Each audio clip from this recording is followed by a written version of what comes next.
You know, a lot of people ask me, like, they always want to know what's the key to success. And they always want to know, like, how to make it. And honestly, I can't tell you how to make it. Nobody really can tell you how to make it. I can tell you that given certain situations, being put in certain positions, it's up to you to capitalize on those. You have to be one of those people who aren't satisfied with just being in the room. I see so many brilliant people. I see so many people with such great potential, and they're drinking the champagne, and they're pouring the bottles, and they're going to get the girls, and they're doing all these things, and they're just satisfied with being in the room. When I say that, I mean they're satisfied with being next to the guy. They know everybody in the whole music industry. They say they got relationships, but they know everybody.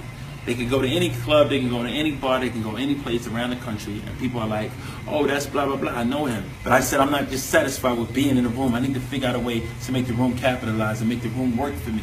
So I would say, KP, man, you know, I'm writing anything you need. And he said, yo, I got this, you know, Omarion album that we working on. He going solo now. He'll even be 2K. And I said, what? All right, I got just a song for him, and I sent them some songs, and we ended up doing Omarion's album. From that relationship, Chris Stokes reached out to me and said, yo, we working on this Marcus Houston album. Ended up writing All Because of You for Marcus Houston, which was the first single I ever had at radio. And people heard that record, and I ended up writing a song for a group called B5 that was signed to Bad Boy. And we ended up doing a song called You Got Me. And then so on and so forth. I just remember capitalizing off each relationship. And then Mark Pitts comes to me and he says, yo, is this new kid from Virginia we're working on? I would love for you to get in the studio with him and write with him. Super dope, super talented, and I believe like he's the next big star. And I said, I'm down, whatever. And I met Chris Brown, and I remember being in the studio with him and Tina Davis, and we wrote this song called I See the Light. And I remember it being on his first album. I remember just being a part of the process and looking at all of the things that he was able to do and he has been able to do to this point. I could look back and say I was there in the beginning, you know?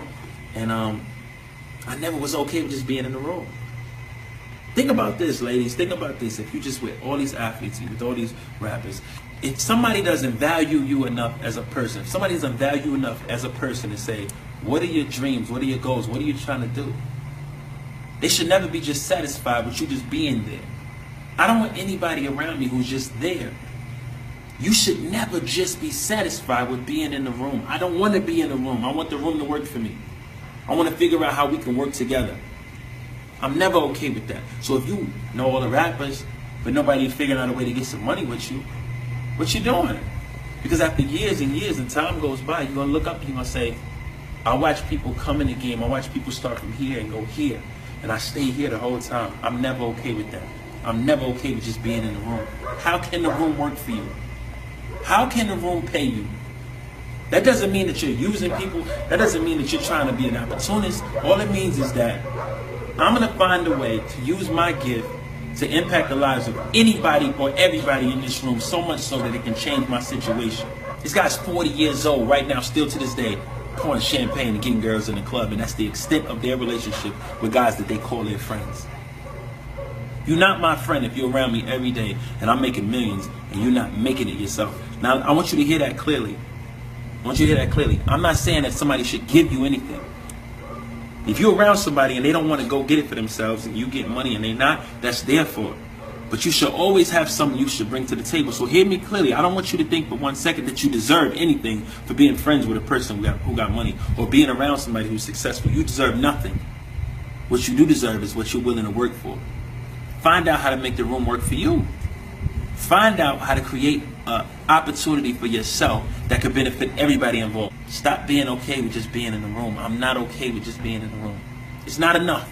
It's not enough to just be in the room. The room has to work for me. What can you bring to the table? If the answer is nothing, okay, it's nothing. But don't complain about your situation years from now when you sat around a bunch of people who were successful and you didn't figure out a way to make that success rub off on you. How did you make the room work for you? I want to make every room work for me. You know what's going to happen? I'm going to be in bigger rooms.